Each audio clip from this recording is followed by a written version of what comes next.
Hello guys, welcome to Perfect 100 Cat. So guys, today we will be discussing regarding the solving techniques for the RRB clerk problems. I have taken the some of the previous year problems of the RRB clerk and I have solved it with some very easy techniques and you can solve the problems at a very less time. तो आप लोगों ने अगर ये techniques follow करते हैं तो ज़रूर आपको फ़ायदा होगा एग्ज़ाम में टाइम बहुत ही कम रहता है। आरआरबी का जो क्लर्क का जो प्रिलिमिनरी एग्ज़ाम होता है उसमें टाइम तो सिर्फ और सिर्फ 1 घंटे का होता है, तो उसमें आपको सॉल्व करने में काफ़ी आसान अगर आपने ये टेक्निक्स फॉलो किए। और आगे बढ़ते हैं और देखते हैं कि टेक्निक्स कैसे है, क्या क्या लगाया है मैंने। तो देखिए यहाँ पे पहला प्रॉब्लम जो मैंने लिया, यहाँ पे बोला गया है कि डाउनस्ट्रीम में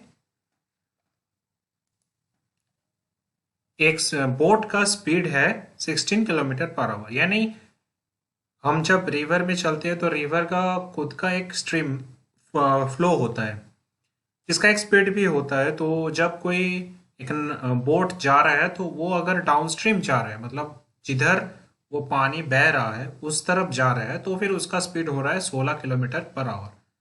और अगर वही उन्होंने जिस तरफ पानी बह रहा है उसके उल्टे तरफ जा रहे हैं तो फिर उसका स्पीड हो रहा है 11 किलोमीटर पर आवर। अब हमें बोला गया है कि उस स्ट्रीम का स्पीड क्या है। तो देखिए अगर हमने ये नॉर्मल टेक्निक में करेंगे तो फिर इसको पहले आपको लेना पड़ेगा कि बोट का स्पीड था एक्स, स्ट्रीम का स्पीड था वाई, उस तरह से जाना पड़ेगा। लेकिन मैंने यहाँ पे जो टेक्निक लगाया है एक बहुत ही सिंपल सा टेक्निक है, वो है जो अप डाउन स्ट्रीम का स्पीड है उससे अपस्ट्रीम का स्पीड को सब्ट्रैक्ट कीजिए और दोनों को डिवाइडेड बाय 2 कर दीजिए। देखिए मैंने यहाँ पे दिखा के रखे हैं आपको। अब चलिए देखते हैं कि ये क्यों हो रहा है, ये कॉन्सेप्ट कहाँ से आया और ये क्यों हो रहा है। मान लीजिए एक अपस्ट्रीम है स्पीड, स्ट्रीम का स्पीड है मान लीजिए y, और बोट का स्पीड है मान लीजिए x। मैंने यहाँ पे x ले लेता हूँ।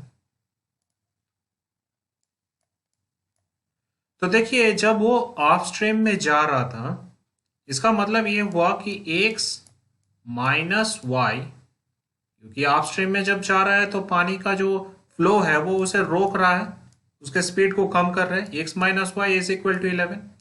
और जब वो डाउनस्ट्रीम में जा रहा था तब x plus y is equal to 16।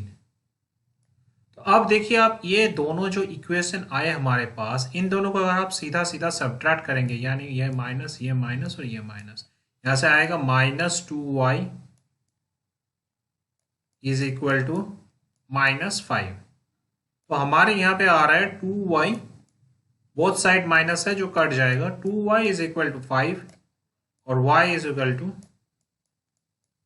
5/2, यानी इसके आ रहे हैं यहाँ पे 2.5 यहाँ के इक्वेशन के आंसर। तो पहले मैंने बोला था आपको, देखिए मैंने ब्लू मार्किंग करके रख रहे हैं जो है आपका यहाँ की स्ट्रीम का जो स्पीड है वो है y, और मैंने यहाँ पे येलो मार्किंग करके रख रहे हैं वो ये है आपका स्पीड ऑफ द बोट। तो स्पीड ऑफ द बोट है x और स्ट्रीम का है y। तो देखिए ये कॉन्सेप्ट जो हमने लगाया यहाँ पे दोनों सब्ट्रैक्ट करने के बाद डिवाइड करते हुए यहाँ पे ये 2.5 आ जा रहा है। तो यहाँ पे जब मैंने सब्ट्रैक्ट किया तब देखिए दोनों जो भी स्पीड ऑफ द बोट था वो कैंसिल हो गया, ये दोनों कैंसिल हो जा रहे हैं, इसीलिए हमने ये वाला टेक्निक यहाँ पे इस्तेमाल कर पा रहे हैं। जो भी हमने यहाँ पे लगाया ये वाला टेक्निक इसीलिए इस्तेमाल कर पा रहे हैं क्योंकि स्पीड ऑफ द बोट जब इक्वेशन में मैंने डाल रहा हूं तो फिर ये दोनों speed of the boat cancellation हो जा रहे हैं और वहां से हमारे बच रहा है सिर्फ और सिर्फ स्पीड ऑफ द स्ट्रीम। तो उस तरह से अगर हम निकालते हैं तो फिर हमारे स्पीड ऑफ द स्ट्रीम आ जाएगा 2.5 किलोमीटर पर आवर। अब देखिए अगर आप ये पूरा इक्वेशन सॉल्व करने जाएंगे तो आपको काफी टाइम लग जाएगा उसमें, लेकिन अगर आप बस ये ध्यान दीजिएगा कि स्पीड ऑफ द बोट क्या है और speed of the stream up stream में स्पीड ऑफ द बोट क्या है और डाउन स्ट्रीम में स्पीड ऑफ द बोट क्या है, ये दोनों पे ध्यान दीजिए और उसको अगर सब्ट्रैक्ट करके आपने 2 से डिवाइड कर दीजिए तो आपको आसानी से मिल जाएगा कि स्पीड ऑफ द स्ट्रीम कितना था। चलिए अब अगले प्रॉब्लम की तरफ बढ़ते हैं, इसे हटा देते हैं तो आपको देखने में आसानी रहेगा। इसका जो कॉन्सेप्ट है मैंने आपको डिस्कस करके समझा दिया। अब आगे की प्रॉब्लम की तरफ बढ़ते हैं। तो देखिए अब अगला प्रॉब्लम है आपका कि मान लीजिए दोनों का एज दिया गया है और उन दोनों की रेशियो दिया गया है और यह बोला जा रहा है कुछ साल बाद उन दोनों की एज का रेशियो इतना हो रहा है, तो उन दोनों की एज का डिफरेंस क्या है। अब देखिए ये जो प्रॉब्लम था ये प्रॉब्लम भी प्रीवियस ईयर में आ चुका है, सेम प्रॉब्लम है प्रीवियस ईयर आरआरबी क्लर्क में आ चुका है जब प्रीलिम के एग्जाम हो रहा था। जो मैंने पिछला प्रॉब्लम आपको समझाया वो भी आरआरबी क्लर्क की प्रीलिम्स में आ चुके हैं, जो मैंने अभी डिस्कस कर रहा हूँ ये भी आरआरबी प्रीलिम में आ चुका है और इस तरह के प्रॉब्लम्स हर साल आते हैं। तो इसलिए आपके काफ़ी फायदा होगा अगर आप इसका शॉर्टकट टेक्निक समझ जाएं। तो देखिए इसका तो काफ़ी आसानी हो जाएगा क्योंकि ये देखिए वन ही डिफरेंस है, वन डिफरेंस है, इसलिए अगर आपकी डिफरेंस जो फाइनल रेशियो है आपका यहाँ पे जो भी आपका फाइनल रेशियो है उसका डिफरेंस अगर वन रहेगा तो इसमें काफ़ी आसानी हो जाता है, क्योंकि तब आपने यहाँ बस इतना देख लीजिएगा कि यहाँ पे कितने आपकी जो प्रोडक्ट है, मतलब मान लीजिए यहाँ पे 6 और 5 रखा गया है, 6:5, 6:5 रखा गया है और यहाँ पे रखा गया है 9:8। आपको सबसे पहले इसमें देखना है कि क्रॉस मल्टीप्लिकेशन करना है आपको, इससे 6 से 8 का और 5 से 9 का। इस तरह से अगर आप क्रॉस मल्टीप्लिकेशन करेंगे तो फिर देख लीजिए यहाँ पे आ रहा है 48 और यहाँ पे आ रहा है 48 और यहाँ पे आ रहा है आपका 45। पहले आपको ये निकाल लेना पड़ेगा, आपको सबसे पहले इन दोनों की क्रॉस मल्टीप्लिकेशन निकालना पड़ेगा, उसके बाद उस क्रॉस मल्टीप्लिकेशन के डिफरेंस निकाल लेना पड़ेगा। 48 माइनस 45 यानी यह आ रहा है आपका 3। अब अगर इसका जो भी इसका डिफरेंस होगा, मान लीजिए यहाँ पे 1 डिफरेंस है, तो उस डिफरेंस को यानी जितने ईयर के बाद बोला गया यहाँ पे 9 है तो 9 इंटू इनका difference 1 divided by the difference between this two numbers यानी 3, जो कि आपका आंसर दे रहा है 3। यहाँ पे हो सकता है कि आपको इतना आसान ना दे, कभी कभार थोड़ा अलग दे देता है, तब भी आप ये प्रॉब्लम्स काफ़ी आसानी से सॉल्व कर पाएंगे। जनरली जो हम लोग करते हैं इस तरह के प्रॉब्लम्स के लिए हमने पहले मान के चलते हैं कि 6x है प्लस ये इस तरह से यहाँ पे जो मैंने दिखाया आपको ये शॉर्टकट टेक्निक है और मैंने अब जो दिखा रहा हूँ ये वाला नॉर्मल प्रोसेस है। नॉर्मल प्रोसेस से आपको काफ़ी टाइम लग जाएगा। 6x प्लस 9 बाई यहाँ पे आपका आ रहा है 5x प्लस 9, उसके बाद इन दोनों का रेशियो इक्वल हो रहा है 9:8। अब आपको ये पूरा इक्वेशन सॉल्व करना पड़ेगा, लेकिन अगर आप ये पूरा इक्वेशन सॉल्व करेंगे तो भी आपका आंसर सेम ये 3 ही आएगा, ये जो 3 है वही आएगा। लेकिन इसमें हमने जो दिखाया ये काफ़ी शॉर्टकट हो जाता है। आप पहले देखते हुए आपने क्रॉस मल्टीप्लिकेशन कर लीजिए, 9 इंटू 5 45, 8 इंटू 6 48, उन दोनों का सब्ट्रैक्शन डिफरेंस जो है वो है 3। उस 3 को आपने ये जो ईयर है नंबर ऑफ ईयर्स, ये नंबर ऑफ ईयर्स से उस 3 को डिवाइड कर दीजिए। अगर ये रेशियो का डिफरेंस सिर्फ 1 रहा तो, अगर 1 नहीं रहा तो उतना आप मल्टीप्लाई कर लीजिए ये नंबर ऑफ ईयर्स के डिफरेंस से, उसके बाद आप ये डिफरेंस से उसे डिवाइड कर दीजिए। ये है आपका शॉर्टकट टेक्निक। और अगर आप लंबे टेक्निक यानी नॉर्मल टेक्निक से अगर आप चलेंगे तो आप एक्स मान लीजिए एक फैक्टर, उससे आप इक्वेशन बनाइए, उसके बाद इसे सॉल्व कीजिएगा। तो यहाँ पे अगर आपने इक्वेशन बना के सॉल्व करते हैं तो उसमें काफ़ी टाइम लग जाएगा, लेकिन अगर आप शॉर्टकट टेक्निक फॉलो करते हैं और अगर आपने अच्छे से प्रैक्टिस करके रखते हैं ये शॉर्टकट टेक्निक इस्तेमाल करने का, तो ये आपको काफ़ी आसानी से और काफ़ी जल्द आपको सॉल्व करके दे देगा ये प्रॉब्लम। चलिए मैंने यहाँ पे लिख के रखे हैं जो भी आपका सॉल्यूशन आया है, मैंने यहाँ पे दिखा के रखे हैं। ये 9 डिफरेंस आ जाएगा इतना, तो ये है आपकी सॉल्यूशन। तो देखिए अब हम अगले प्रॉब्लम पे चलते हैं और देखते हैं कि अगले प्रॉब्लम क्या है। ये वाला प्रॉब्लम भी पिछले साल आ चुका है, पास्ट ईयर क्वेश्चन से ही मैंने लिए हैं। यहाँ पे जो देखेंगे आपने कि 2 डिजिट नंबर है उसको इंटरचेंज कर दिया गया और उनका डिफरेंस आ रहा है 72। अब वो नंबर का और जो नंबर इंटरचेंज करके मिला है उन दोनों की एवरेज कितना आ रहा है। देखिए सम ऑफ द डिजिट्स आपको बोल दिया गया है कि 10 है। अब देखिए आपका इस प्रॉब्लम में एक्चुअली में ये डिफरेंस जो है ये कोई काम का ही नहीं है, क्योंकि आपसे मांगा गया है average of the original number and the number obtained by interchanging the digits. तो इसीलिए ये जो नंबर है ना ये आपका किसी काम का ही नहीं है। आपका शॉर्टकट टेक्निक में चलेंगे तो यहाँ पे आपको यही करना पड़ेगा, 5.5 जो भी आपका सम ऑफ द डिजिट्स दिया गया है उसको 5.5 से मल्टीप्लाई कर दीजिए। 5.5 इंटू 10 इज इक्वल टू 55। ये है आपका शॉर्टकट टेक्निक। अब ये जो टेक्निक मैंने दिखाया है यहाँ पे, मैंने यहाँ लिख के भी रखे हैं, देखिए यहाँ पे मैंने लिख के भी रखे। अब ये टेक्निक कैसे आ रहा है उसके बारे में, हम इसका कॉन्सेप्ट कहाँ से आ रहा है और कैसे हो रहा है उसके बारे में हम देखते हैं। देखिए अगर मैंने नॉर्मल बात करते हैं तो फिर ये इस तरह से हो, एक 2 डिजिट नंबर को अगर हम लिखने की बात करते हैं तो हम इस तरह से लिखते हैं। देखिए 10x प्लस वाई, ये है हमारे कोई भी 2 डिजिट नंबर को रिप्रेजेंट करने की तरीके। अब अगर हमने इस नंबर को इंटरचेंज कर दिया, डिजिट्स को इंटरचेंज कर दिया, तो ये नंबर कैसे होगा 10y प्लस x। यानी इन दोनों नंबर को अगर आप सम करते हैं प्रॉपरली वो होता है 11x प्लस 11y। अब 11x प्लस 11y ये है आपका टोटल सम, एडिशन करने से आपको इतना आता है। अब आपको पूछा गया है इन दोनों का एवरेज क्या है, यानी सम करने के बाद 11 into x plus y divided by 2, fully divided by 2। तो देखिए अगर आप प्लेन 11 को 2 से डिवाइड करेंगे वहां पे आपका आएगा 5.5 इंटू एक्स प्लस वाई। इसीलिए मैंने आपको यहाँ पे फॉर्मूला के तौर पे लिख के रखा है 5.5 into sum of the digits.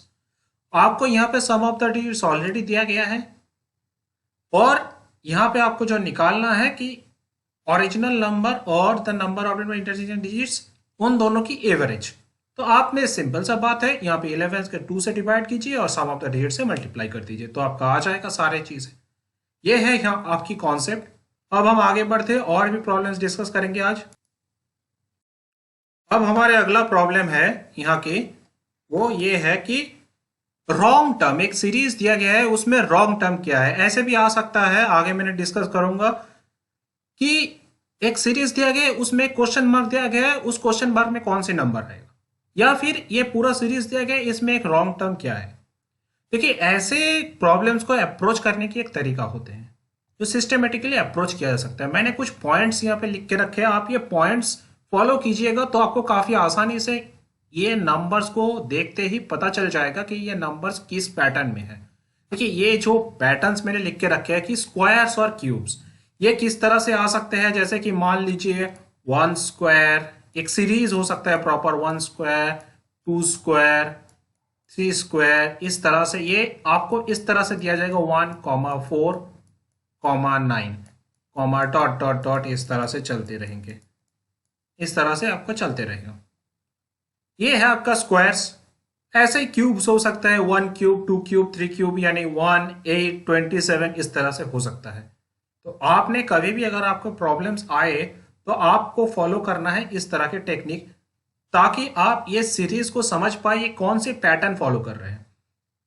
अब हम देखते हैं कि मान लीजिए आपका स्क्वायर्स और क्यूब्स प्लस समथिंग आया, जैसे कि यहाँ पे मैंने 149 लगा, तो फिर मैंने मान लीजिए ऐसे किया कि 1 स्क्वायर प्लस 1 यानी 2, 2 स्क्वायर प्लस 1 यानी 5, 3 स्क्वायर प्लस 1 यानी 10, ऐसे करके चलता गया। ऐसे भी हो सकता है आपका नंबर्स इस पैटर्न में भी आ सकता है। तो देख लीजिएगा कि स्क्वायर्स या क्यूब्स उससे कुछ प्रॉपर एक नंबर को ऐड कर करके वो एक सीरीज बनाया गया, उस तरह से उस पैटर्न को फॉलो कर रहे हैं कि नहीं। ऐसा भी हो सकता है कि मान लीजिए 1 है आपका नंबर उसके बाद आपका कोई स्क्वायर या क्यूब, यानी वन के साथ आपका वन क्यूब को ऐड किया गया, तो फिर क्या आ रहा है टू। अब टू के साथ आपका टू क्यूब को ऐड किया गया, यानी आपका आ रहा है 10। इसके बाद 10 के साथ आपका थ्री क्यूब को ऐड किया गया, तो फिर आपका आ रहा है प्रॉपर 37। तो देखिए यहाँ पे हर एक का डिफरेंस जो है, हर एक का डिफरेंस यहाँ पे आ रहा है। वन क्यूब पहले आया, उसके बाद आ रहा है टू क्यूब, उसके बाद आ रहा है थ्री क्यूब। तो ये है डिफरेंस, इस तरह से एडिशन हुआ है यहाँ पे। अगले टर्म फिर क्या होगा, अगर आपसे पूछा जाता है इसका अगले टर्म क्या होगा, तो आपको फोर क्यूब ऐड करना पड़ेगा। फोर क्यूब क्या होता है 64, तो 37 प्लस 64, यहां पे हो रहा है आपका 101। तो ये हो रहा है आपका प्रॉपर सीरीज बन रहा है, और अगला टर्म 37 की बाद की टर्म आ रहा है आपका 101। इसी तरह से आपका कोई एरिथमेटिक या ज्योमेट्रिक या हार्मोनिक सीरीज दिया जा सकता है। एरिथमेटिक हम लोग जिसका एरिथमेटिक प्रोग्रेशन कहते हैं, ज्योमेट्रिक प्रोग्रेशन कहते हैं, वो किस तरह की होता है, जैसे 1 3 5, इस तरह की दिया जा सकता है 7। तो ये एक एरिथमेटिक प्रोग्रेशन है जिसका कांस्टेंट डिफरेंस है 2 2 2, इस तरह से बढ़ रहा है, यानी 7 का अगला टर्म क्या होगा 9। ज्योमेट्रिक प्रोग्रेशन हो सकता है उसी तरह से, हार्मोनिक सीरीज हो सकता है उसी तरह से। कॉन्स्टेंटली चेंजिंग एडिशन, ये किस तरह की प्रॉब्लम है, देखिए मान लीजिए कि वन है आपके पास, उसके बाद आ रहा है आपका फॉर एग्जांपल 3 है, उसके बाद आपका आ रहा है 6, उसके बाद आपका आ रहा है 10। तो देखिए यहाँ की जो डिफरेंसेस है, मैं यहाँ पे थोड़ा इरेज कर देता हूँ तो आपको समझने में बहुत ज़्यादा भीड़ हो गया है यहाँ पर, तो इरेज करने से भीड़ थोड़ा कम हो जाएगा। तो चलिए देखते हैं अब आगे यहाँ पे क्या हो रहा है। तो यहाँ के देखिए डिफरेंस आ रहा है 2 4, सॉरी 2 3 आ रहा है यहाँ पे, 2 3 4। देखिए इसका सेकेंड डिफरेंस जो है यानी 1 1, ये कांस्टेंट हो रहा है। तो अगले टर्म 10 के साथ 10 का अगला टर्म क्या होगा अगर आपसे पूछा जाता है, तो फिर आपको ये करना पड़ेगा, जो 4 है इससे 1 ऐड कीजिए, 5 लाइए, और 10 के साथ 5 ऐड करने के बाद आपका हो जाता है 15, यानी आपका 10 की अगला टर्म, इस सीरीज का अगला टर्म हो गया 15। तो ये देखिए कॉन्स्टेंटली चेंजिंग एडिशन और मल्टीप्लीकेशन, मल्टीप्लीकेशन भी हो सकता है, 2 के साथ 1 मल्टीप्लाई किया गया, 3 के साथ 2 मल्टीप्लाई किया गया, इस तरह से भी एक सीरीज बन सकता है। और कैसे सीरीज आ सकता है आपका, वो है मिक्स्ड सीरीज, यानी दो सीरीज को मिक्स कर दिया गया। मान लीजिए आपका इस तरह से सीरीज दिया जा रहा है, फॉर एग्जाम्पल 1 5 7 15, यहाँ पे हो रहा है आपका 13 25, इस तरह की एक सीरीज है मान लीजिए आपका। तो फिर आप इस सीरीज को कैसे समझेंगे कि इसका अगला टर्म क्या होने वाला है। इसका अगला टर्म आपको समझना पड़ेगा, और सीरीज से आपको पूछा जा सकता है कि इसका अगला टर्म क्या है, इसका अगला टर्म क्या है, इसका अगला टर्म क्या है। अगर आपसे पूछा जाता है तो देखिए आपने बोलेंगे कि मैं तो स्क्वायर क्यूब देखा, ज्योमेट्रिक देखा, दोनों का कॉन्स्टेंटली चेंजिंग भी देखा, फिर भी नहीं आ रहा है। यहाँ पे क्या हो रहा है देखिए, आपको मैंने प्रॉपरली यहाँ पे मार्क करता हूँ तो आपको समझ में आएगा। 1 7 13, ये एक सीरीज है, और एक सीरीज जो यहां पे फॉर्म हो रहा है वो है 5 15 25। तो देखिए ये जो है इन दो, हर एक बार 6 ऐड किया जा रहा है। 1 से आपका यहाँ पे 6 ऐड किया गया है, 7 से 6 ऐड करके 13 आया है, यानी 13 को 6 ऐड करके अगर मैं करेंगे तो फिर यहाँ पे मेरा आएगा 19। इसको कहते हैं मिक्स सीरीज, यानी दो सीरीज को यहाँ पे मिला दिया गया है। अगर आपने यहाँ की बात करेंगे तो 5 से देखिए 15 आ रहा है 10 ऐड होके, 15 से 25 आ रहा है 10 ऐड होके, इसका सम होगा 10 10, इसका होगा आपका प्रॉपर 6 6, फिर से यहाँ पे 6 ऐड हुआ है। तो आपको आप समझ ही गए होंगे किस तरह की। तो आप कोई भी ऐसा सीरीज का प्रॉब्लम आपको मिलेगा वहां पे, तो आप इन तीनों चीजों से इसे मैच करने की कोशिश कीजिएगा और देखिएगा कि ये सारे चीजें आपकी मैच हो रहा है कि नहीं।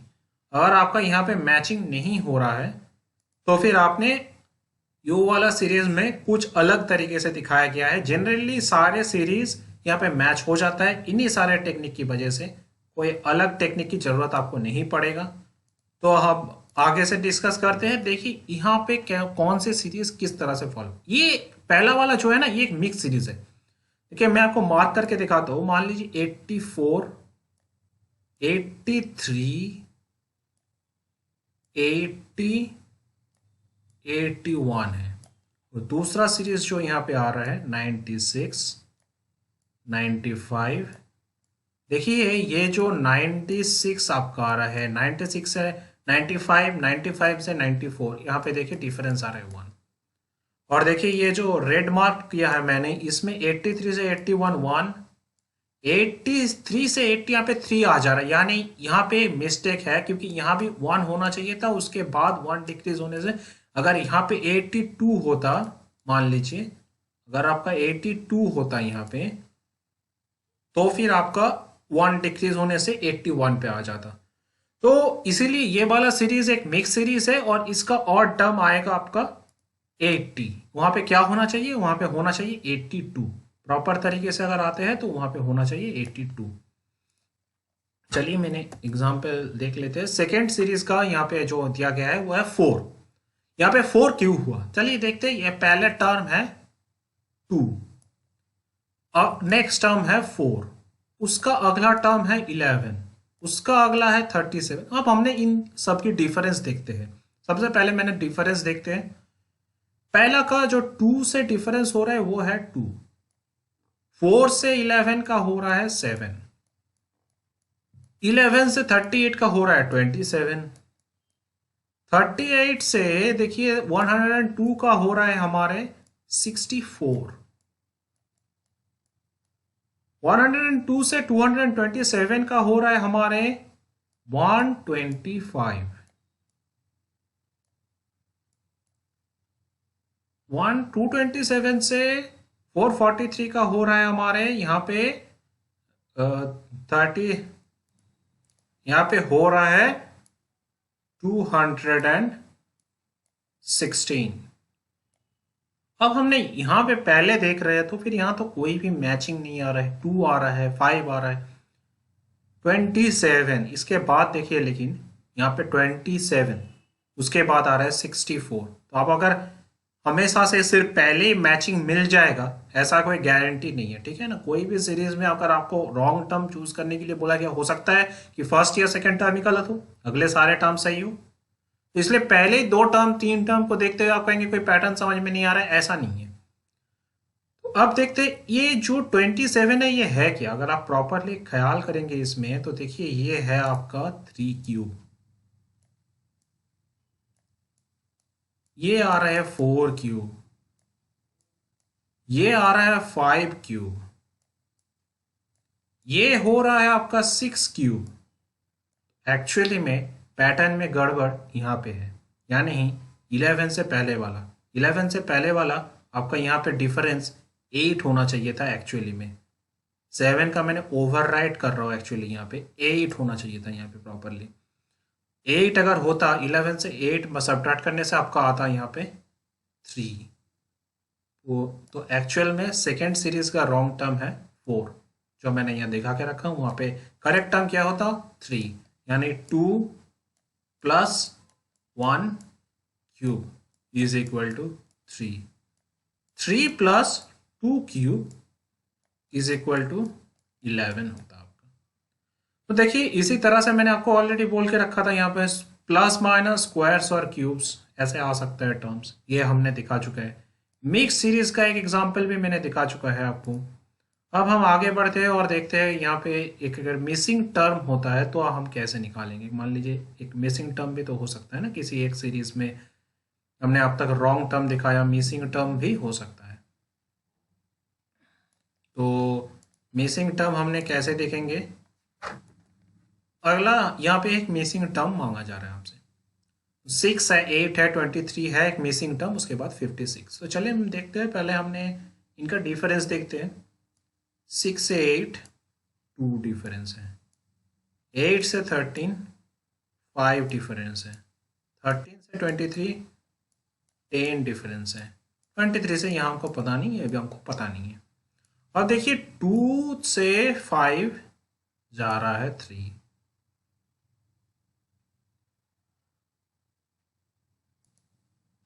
और देखिए यहाँ पे आपका आ रहा है 5 से 10 जा रहा है 5। तो इसका अगर आप देखेंगे 3 5 यानी अगले वाला होगा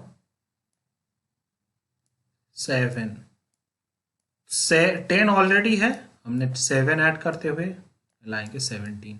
सो 23 हमने ला रहा है यहाँ पे 17, तो 23 से अगर हमने 17 ऐड किया तो ये मिसिंग टर्म हमारे आ गए, सॉरी 17 होगा, 17 हमने ऐड कर रहे हैं और हमारे मिसिंग टर्म यहाँ पे आ जाएगा 40।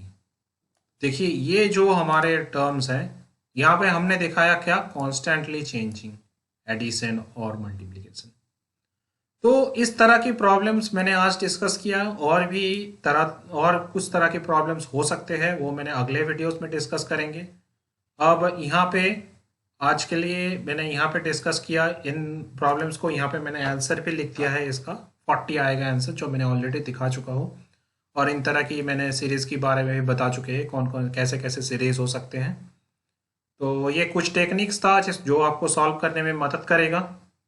तो यहाँ पे मैंने जो भी डिस्कस किया, अगर आपकी कोई क्वेरीज होगा तो आप हमें यहाँ पे भी कमेंट सेक्शन में पूछ सकते हैं कमेंट करके, या फिर हमारे इंस्टाग्राम में आप फॉलो कर सकते हो, वहाँ भी आप पूछ सकते हैं, हमारे फेसबुक में भी आप फॉलो कर सकते हैं।